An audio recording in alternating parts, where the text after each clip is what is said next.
नमस्कार दोस्तों और स्वागत है आपका द वीकली शो में जहाँ पे हम सरवेन जी के साथ डिस्कस करते हैं कि अगले हफ्ते के लिए चार्ट के जरिए अगर मार्केट को समझना हो तो वो कैसे दिख रहे हैं। तो निफ्टी आईटी रुपी इन सब के चार्ट्स पर हम लोग चर्चा करने वाले हैं और सबसे पहले स्वागत करते हैं सरवेन जी का। सरवेन जी बहुत बहुत स्वागत है जुड़ने के लिए। बहुत बहुत नमस्कार और नीरज जी। लास्ट वीक बहुत ही इंटरेस्टिंग रहा है, तो देखते हैं इस वीक से आगे के लिए क्या क्यूज मिलते हैं बहुत सारी खबरों के बीच में। सबसे पहले हमें समझाइए कि आईटी का जो सेक्टर है, जो उसको हम जो देखा तो बहुत कुछ रहा, लेकिन उससे निफ्टी बहुत प्रभावित होती है। तो मैं जानना चाहता हूँ कि निफ्टी का जो चार्ट है मार्केट के लिहाज से, वो क्या कहना चाहता है, क्योंकि आईटी से कोई बहुत सपोर्ट मिल नहीं रहा। तो निफ्टी का चार्ट पहले एक्सप्लेन करिए। देखिए निफ्टी का चार्ट हम कोशिश यही कर रहे हैं इन हफ्तों में कि हम एक सिलसिला बनाए रहें और जब तक हमारे सेटअप्स चल रहे हैं, जब तक हमारा थॉट प्रोसेस कायम है तो हम उसको ज़्यादा छेड़े नहीं। तो जो लास्ट 2-3 हफ्तों से सोच रहे हैं दायरे उन्हीं में चल रहा है। पहले जब नीचे के बाउंस में बोला कि भाई 25 125 300 तक की जगह है तो वो बाउंस आया और उस बाउंस के एंड पे हमने बोला कि भाई अब 25 300 नहीं आ रहा है, 25 100 से ही बाजार नहीं चल पा रहा है, अटक रहा है। तो इस वीक में आपने देखा कि अब 25,000 के ऊपर भी बाजार इस हफ्ते नहीं जा पाया और मैंने पिछले चार्ट में 3 नए एरोज जोड़ दिए हैं और आप देखेंगे कि तीनों हाईज जो पुल बैक में जब भी बाजार ऊपर गया तो लोअर हाईज बनाते जा रहा है बाजार। ये अपने आप में एक वीकनेस का कारण है, but on the silver lining ये भी है कि भाई 200 दिन का जो लंबे अवधि का एवरेज है वो थोड़ा-थोड़ा बढ़ रहा है और वो 25 250 25 300 के सॉरी माफ कीजिएगा 24 250 24 300 के आसपास है। तो वो दायरों को भी हम इग्नोर नहीं कर सकते हैं। तो जब तक नया मोमेंटम तो तभी आएगा जब आप ये 24 200 24 300 वाली रेंज कहीं नीचे तोड़ेंगे। तब तक मुझे लगता है कि ओके। ब्रॉडली आप 24,200 से 25,100 की रेंज में आप फंसे रहेंगे। तो जैसे मैंने पहले बोला था कि अपर एंड पे बेचने की कोशिश करें, लोअर एंड पे प्रॉफिट बुक करें। ये बाजार सेल ऑन राइज का नेचर है, तो कोशिश यही करें कि थोड़ा बेच के काम करें। और अगर आपने वो काम किया है लास्ट 2-3 हफ्तों में तो आई थिंक ट्रेडर्स के यहाँ पैसे बने हैं। तो अगर फॉलो किया है तो ब्रॉडली उस थीम को तो आई थिंक मोर और लेस ऊपर में बेचा है तो नीचे में लेने मिला है और फ्राइडे को आप पैसे लेके जाएंगे। जब तक आप रेंज ट्रेड कर रहे हैं तो फ्राइडे तक जो भी आपको पैसे आए आप लेके जाएंगे और मंडे से नई रणनीति पुल बैक आया तो ऊपर में फिर से दोबारा बेचना है। अगर हिम्मत करके 200 दिन के एवरेज के आसपास ले पाए इंट्राडे में तो शायद 1-2 दिन लेके भी ट्रेड कर लें, लेकिन 24,200 के नीचे एक स्टॉप लॉस होना बहुत जरूरी है लॉन्ग ट्रेड्स के लिए। ओके, तो ये था निफ्टी का हाल। अब नेक्स्ट चार्ट हमें समझाइए आईटी का, कि जी आईटी में किस तरीके की तस्वीर बनती हुई दिख रही है, क्योंकि वहां से कोई खास सपोर्ट मिल नहीं रहा है। देखिए लास्ट दायरों में जो हफ्तों में बात की थी कि 60-40 हमने निफ्टी के लिए बोला था कि बेस का पलड़ा भारी है, इस हफ्ते कहीं वो 65-35 हो गया मेरे हिसाब से। आईटी इंडेक्स के लिए हमने बोला था कि 70-30 हम लास्ट टाइम का फ्लेवर लेके चले थे, कॉन्फिडेंस लेवल कि 70% कॉन्फिडेंस लेवल ये है कि ये पिसेगा और ये नीचे की तरफ चलेगा। तो आप देखिए कि अपने मीडियम टर्म के एवरेजेस के आसपास देखिए 200 दिन का भी तोड़ के बैठा है, 50 दिन का भी तोड़ के बैठा है और आप देखें तो 50 डे के आसपास से ये पुल बैक में आपको सेलिंग आती हुई दिखी है। तो ऑलमोस्ट हम पिछले स्विंग लो पे चले गए और मुझे लगता है कि वो दायरे तकरीबन 34,200 के आसपास हैं। तो 34,200 अगर आपका 34,000 34,200 राउंड फिगर 34,000 पकड़ लीजिए और 34,200 का स्विंग वो अगर टूट जाता है तो अब दायरे वो नीचे के ऑरेंज लाइन की तरफ खुलेंगे, जो दो ग्रीन एरोज हैं वो तकरीबन आपको 31,000 की तरफ बाजार फिसलता हुआ दिखना चाहिए निफ्टी आईटी के लिए। तो आई थिंक नेक्स्ट हफ्ता क्रिटिकल होगा और जिस तरह की खबरें आ रही हैं मुझे लग रहा है कि अगर ये लेवल्स टूटे तो फिर और एक 8 से 10% का डाउनसाइड निफ्टी आईटी के इंडेक्स में खुल जाएगा। इंडिविजुअल स्टॉक्स अपना अपना गेम करेंगे बट ब्रॉडली इंडेक्स में प्रेशर और स्पेस में ओवरऑल प्रेशर बना रहेगा बनिस्पत कि आपका ये 34,200 का सपोर्ट टूट जाए अगले हफ्ते। ओके, तो ये थी आईटी की बात, लेकिन एक गोल्ड ने लास्ट वीक एक जबरदस्त मूव दिखाया और न्यू हाई टच किया, उसने न्यू हाई बनाया, लेकिन थोड़ी उसमें प्रॉफिट बुकिंग भी आई टॉप से। तो जी क्या ये मानना चाहिए कि गोल्ड अभी पीक आउट के नजदीक पहुंच रहा है, या एक बहुत ही छोटा सा ये जो यूजुअल करेक्शन होता है ये वो है, यहां से अभी गोल्ड में जो रैली चल रही है वो कंटिन्यू होगी? देखिए ये तो एकदम क्लियर है यहाँ पे कि यहाँ पे बुल्स का पल्ला भारी है और हमको भी लगा था एक थोड़ा सा यहाँ पे एक पॉज आएगा, एक करेक्शन आएगा, बट वो थोड़ा रुका। तीन चार महीने अगर आप देखें तो 3500 के ऊपर नहीं जा पाया, बट अब इसने वापस अपनी जर्नी ऊपर की चालू कर ली है। तो जब हायर टॉप हायर बॉटम का सिलसिला बना हुआ है तो थॉट तो यही चलेंगे कि ऑल टाइम एटीएच का ब्रेकआउट है और एटीएच के ब्रेकआउट के साथ छेड़छाड़ नहीं करनी होती है, आपको ट्रेंड बना के चलना होता है। तो जो करेक्शन वाला ध्यान था 2-3 महीने का, तो साइडवेज एक ट्रायंगुलर कंसोलिडेशन में वो करेक्शन पूरा कहीं लग रहा है, नए ब्रेकआउट हो चुके हैं। गोल्ड और सिल्वर के तो हम लॉन्ग टर्म बुल हैं ही, तो लास्ट 2.5-3 साल से तेजी ही बोल रहे हैं। खाली एक प्रॉफिट बुकिंग का ध्यान रखा था, लेकिन अब लग रहा है कि वापस से रीएंट्री। तो यहाँ पे ब्रेकआउट्स हो चुके हैं। पर्पल लाइन वो जो एटीएच पे आपको दिख रही है 3500 पे, और जो नीचे उसकी ऑरेंज लाइन है वो 3450 पे। आई थिंक ये रेंज 3450 से लेके 3500 की रेंज अब एक इंपॉर्टेंट सपोर्ट का काम करेगी। जब तक उनके नीचे नहीं आता, आप बिल्कुल इसमें रुझान जरा सा भी बायस नेगेटिव नहीं करेंगे। थॉट ये है कि एक लॉन्ग टर्म का ब्रेकआउट हो गया है, तो ये अब और ऊपर में पॉसिबली है कि गेन्स यहाँ पे आते रहेंगे। But yes, risk rewards long, क्योंकि ऑलरेडी ओवरबॉट है रीडिंग, तो थोड़े बहुत करेक्शंस बीच बीच में थ्रोबैक में आते रहेंगे। बट जब तक 3450 और 3500 के ऊपर बना हुआ है, तब तक यहाँ पे नेगेटिविटी नहीं आएगी, और यहाँ पे ज्यादा बड़ा करेक्शन नहीं आएगा। ये बॉटम लाइन इस वीक निकल के आ रही है। ब्रेकआउट्स ताजा हैं। यस, आपको एक थोड़ा, अगर लॉन्ग टर्म के ब्रेकआउट है तो आप हफ्ता 10 दिन वेट करके भी चेक कर सकते हैं कि यार ये क्या हो रहा है, और वापस 3450 3500 तो नहीं आ जाएगा, तो आप उसको देख सकते हैं। बट आई थिंक मैक्सिमम 4-5 दिन, हफ्ते का एक फिल्टर डालिए, बट उसके बियॉन्ड इसमें तेजी ही सोचनी है। उसके बियॉन्ड तेजी सोचनी है। और गोल्ड में तो वाकई जो रैली चल रही है वो बहुत इंटरेस्टिंग है, और अभी हम लोग आगे जब डिस्कस करेंगे रुपी डॉलर वाला, तो उसका भी इसका संबंध हम लोग स्थापित करने की कोशिश करेंगे। लेकिन इनका एक छोटा भाई है जिसका नाम है सिल्वर जी। और सिल्वर भाई ने तो मतलब तूफान मचा रखा है। इन्होंने भी $40-41 पार किया, हालांकि अभी न्यू हाई से काफी पीछे है ये। लेकिन कई एनालिस्ट मानते हैं कि सोना और चांदी के बीच में जो संबंध है वो 2% के आसपास होना चाहिए। 1.5 से 2% के बीच में नॉर्मल होता है, और जब 3% जाता है तो एक्सुबरेंस होता है। तो अगर 1 करोड़ रुपए किलो सोना बिक रहा है और 2% की बात हम लोग करें तो 2 लाख रुपए होता है। अभी तो वो 1.5 लाख भी नहीं पहुंचा है। जी। तो ये जो छोटा भाई चांदी है, ये इतना गोल्ड मेडल जीत रहा है लगातार। अभी इसका क्या रफ्तार दिख रही है? इसमें तो राउंडिंग बॉटम पैटर्न दिख रहा है मुझे।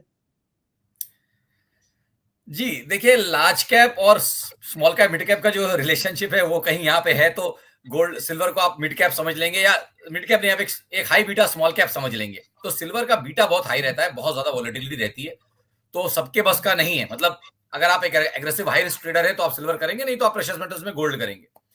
तो बनस्पत अगर आपको अपना रिस्क प्रोफाइल जिसको मालूम है और जो सिल्वर करता है और कंफर्टेबल है उस वॉलेटिलिटी से, उसको अब ये देखना है कि यही एक एसेट क्लास बड़ा है, और क्रूड, ये दो एसेट, क्रूड तो अपने हाई तक गया था एक बार यूक्रेन वॉर में, बट यही दो बड़े एसेट क्लासेस हैं, क्रूड और सिल्वर, जो अपने 2008 के हाईस को डिसाइसिवली ब्रेकआउट करके नहीं जा पाए हैं अभी तक, राइट? तो इनका कैचअप बाकी है।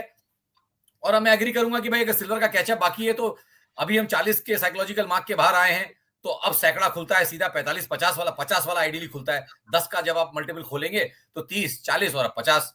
पहले 30 को रिगेन किया, अब 40 को रिगेन किया। तो आप वो पर्पल लाइंस देखिए, 2012 के दो मेजर टॉप्स थे, एक 35 के पास, एक 37 के आसपास, उन दोनों को निकाल लिया। अब बचा 2011 का जो स्विंग हाई था सेकेंड हाफ वाला, वो है तकरीबन 44-45 के आसपास। तो आई थिंक फर्स्ट टारगेट आप यहां से 44 का सोचेंगे। 40-44 की रेंज बन गई है।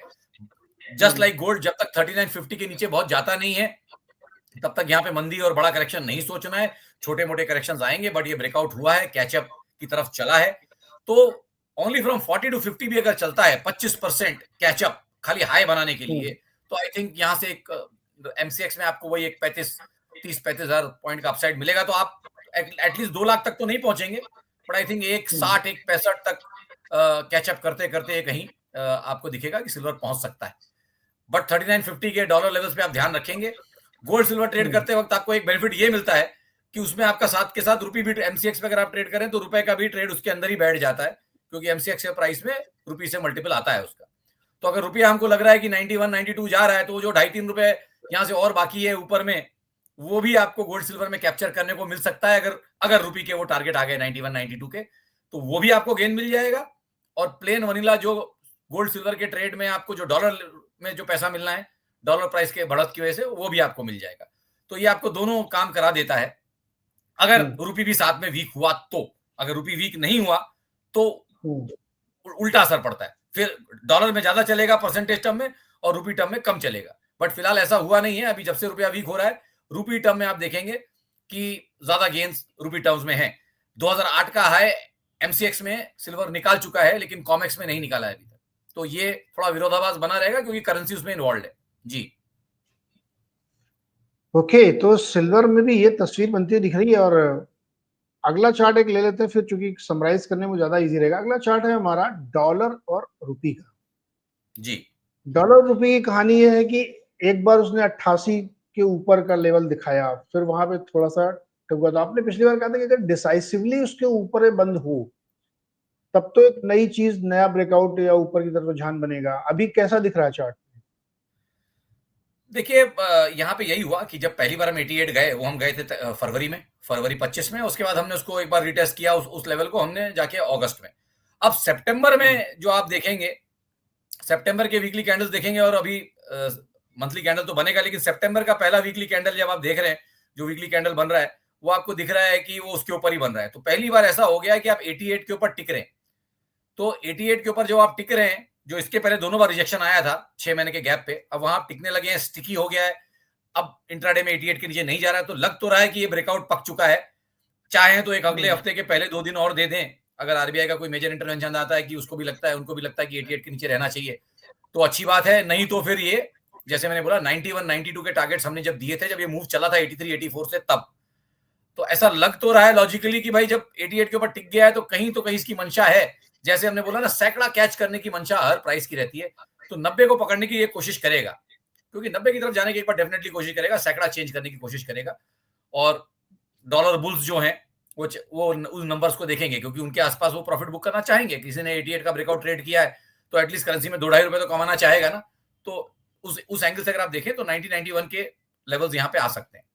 तो थॉट वही है, टिल प्रूवन अदरवाइज, जब तक ये डिसाइसिवली 88 87 50 के नीचे बंद नहीं कर रहा, तब तक ऐसा लग तो रहा है लास्ट 10 दिन से कि ये रुकने लगा है 88 के ऊपर। तो ये ब्रेकआउट कंफर्म हो चुका है मेरे हिसाब से, टाइम वाइज। 10 दिन निकल गए, 5 दिन निकल गए, तो एक टाइम वाइज कंफर्म हो गया कि 88 को आपने तोड़ लिया है।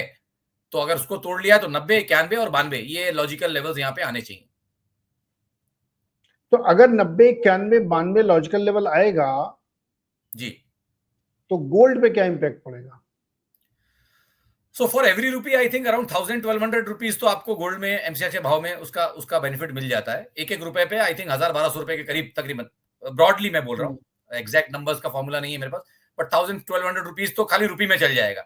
तो गोल्ड अगर चाहे अगर गोल्ड यहीं पे रह जाए, जहां पे भी हमें हमने बंद किया 3570 के आसपास, 3580 के आसपास हमने बंद किया वीक फ्राइडे को, मान लीजिए गोल्ड 2 दिन उधर ही रह जाए, बट रुपया 88 वाला 89 हो जाए, तो एमसीएक्स में भाव 1000 रुपए प्लस तकरीबन बढ़ जाएगा। तो जो अभी आपका जो एमसीएक्स का भाव है फ्राइडे का, उसमें 1000 रुपए आप ऐड कर लीजिए, 1000-1200 रुपए ऐड कर लीजिए। ओके, तो बहुत दिलचस्प बात यहाँ पे दो दर्शकों को ये भी देखनी चाहिए कि इंटरनेशनल मार्केट में डॉलर वीक हो रहा है और डोमेस्टिक मार्केट में डॉलर स्ट्रांग हो रहा है, और गोल्ड इंपोर्ट होके आता है फिर यहाँ बिकता है। तो ये बहुत ही पेचीदा मामला है, इसलिए इसको नजर बनाए रखिएगा। लेकिन सविन जी, ये जो 5 चार्ट हमने देखे, जी, इसमें सबसे इंटरेस्टिंग चार्ट कौन सा है, सबसे वल्नरेबल चार्ट कौन सा है, या सबसे पसंदीदा आपका चार्ट कौन सा है? दोनों फ्लेवर देखिए इसमें बने हुए हैं। जब आप इंडेक्स को देखते हैं, निफ्टी को देखते हैं, तो अब आपको लगता है कि भाई धीमे धीमे बेस का पलड़ा भारी हो रहा है, तो 65-35 के करीब मुझे लगता है कि बेस का पलड़ा भारी है इस हफ्ते में, और चाहे तो 70-30, क्योंकि Nifty IT, small cap, mid cap सब जगह लोस टूटे हैं, और लोस की तरफ बाजार गया है, तो फिसलता हुआ थोड़ा वीकनेस तो आता हुआ दिख रहा है। और ये मान के चलिए ये हफ्ता बड़ा क्रूशियल था। इसमें आपने जो फ्राइडे को फेड ने पलटी मारी जैक्सन होल में, आपने 2 बड़े अच्छे न्यूज पचा लिए। एक तो रेट कट वाला न्यूज आपने पचा लिया, जीएसटी भी आपने पचा लिया, उसके बावजूद आप 25-100, 25-300 के ऊपर नहीं जा पाए। तो ये एक्चुअली बता रहा है कि ये रेंज बहुत क्रिटिकल बन गई है। इसमें सारे अच्छे न्यूज डिस्काउंट हो गए हैं, फिर भी आप 25-100, 300 के ऊपर जा नहीं पा रहे किन्हीं कारणों से। तो इंडेक्स के लिए तो यही लग रहा है कि भाई रिस्क अब ये तो होता जा रहा है कि लॉन्ग टर्म मार्कर्स के पास पहुंचेगा और तोड़ भी सकता है, और तोड़ेगा तो और नीचे के टारगेट्स आएंगे। तो वो तो अब अगले हफ्ते, फिर इस हफ्ते तो कंफर्मेशन नहीं आया, तो अगले हफ्ते उसको देखेंगे, बट वो रुझान वहां पे दिख रहा है। और ऑल टाइम हाईज के आसपास गोल्ड, सिल्वर, प्रेशियस मेटल्स का ब्रेकआउट।